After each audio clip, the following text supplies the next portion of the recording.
Okay, so welcome to Unit 3. We're going to be studying vectors, and before I give an example of what a true bearing and a compass bearing is, I'm going to just give you a simple example of how we can apply vectors to represent different things like forces.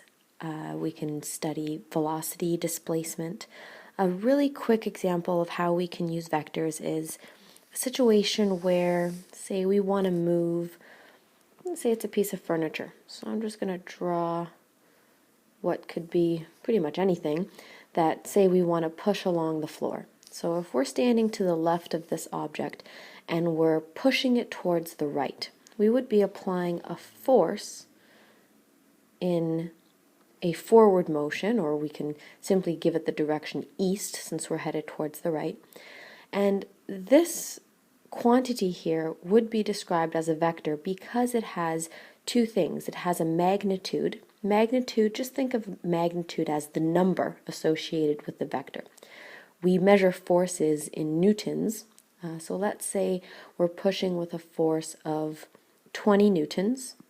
I'm going to write that here. Capital N for newtons. And along with the magnitude, we have to state a direction. So most times directions are going to be given in terms of a compass bearing, so north, south, east, or west. So let's keep things simple, and for now, I'm just going to state this direction as east. Notice how I use square brackets. We always put the direction in terms of a compass bearing in brackets. So this vector, let's call it vector V for now, is going to be denoted with one letter with a little half an arrow on top. That's notation for the name of a vector. Now, a couple of other things that I'd like to note, I'm just going to use a different color here, is that every vector has a head, so this would be the head of the vector, and every vector also has a tail. And again, it's important because direction is a key component of a vector. We have two things, magnitude and direction. And there are many different examples of vectors. I'm just giving you one here that involves force. But again, vectors can be used to represent velocity, to represent displacement, and we'll see more examples as we move forward in this unit. So now what I'm going to do is give you an example of what a true bearing is and what a compass bearing is. So the first one I'm going to do is a true bearing. Now I've already underlined it here. I'll underline it in red. A true bearing is given always in terms of a compass. So here I'm going to show you how we can use what we've already been familiar with, north, south, east, and west, and show you how we can give a direction with the compass. So a true bearing is always given as a 3-digit number. It's almost like a code. So let's pretend we have a bearing of, I'll put it up here, 0.75 degrees. A true bearing of 0.75 degrees is really saying 75 degrees clockwise from the northern direction. So we always start from the north. I'll change my color here to show you what that means.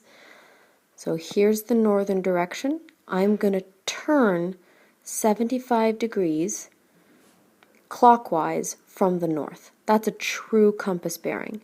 And I can draw a vector always from the origin there, 75 degrees clockwise. So that's a true compass bearing. I'll give you another example really quickly.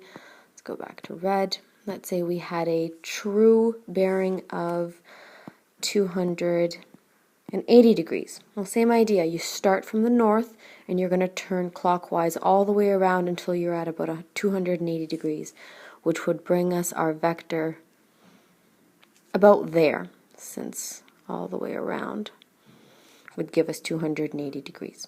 So that's a true compass bearing. If we just want to look at a quadrant bearing, now sometimes you'll see the word compass bearing. I'll also put here, this is also called a quadrant bearing. And we're going to be working with these a lot. It's very simple. Again, I'm going to redraw a little compass. North, south, east, and west. Let's say you have a quadrant bearing of, get an example here. Let's do north, 30 degrees east. That's an example of a quadrant bearing. And again, a lot of times you're going to see these in square brackets. So what does this mean? Where would our vector be if you see that? Well, you're going to start by looking at the northern direction, and we're going to go up. We're going to then turn 30 degrees towards the east. So that's going to bring us our vector to be about there, since this is 30 degrees. That's where our vector would be. Now notice north 30 degrees east could also be written another way.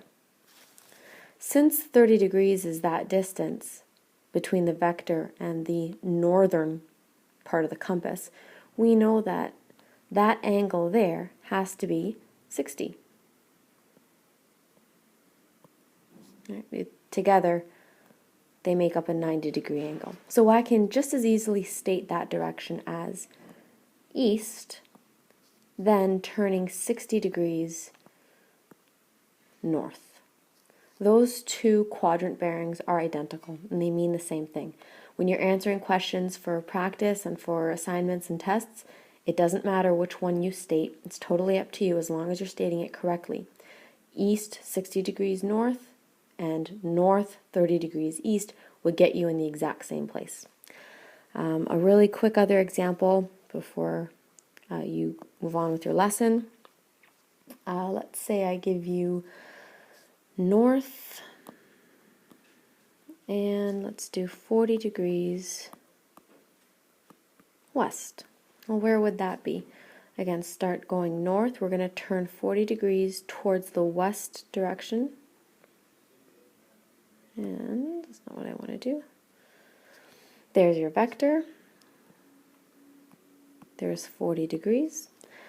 So this quadrant bearing can be the same as what? Well, then we know this is going to be 50. We know that's a 90-degree angle, so we're going to say west and 50 degrees north. So now that you're done this part, go on and finish the lesson, and you'll watch another video to give an example of how we can calculate a given quantity like displacement using vectors and, most importantly, direction.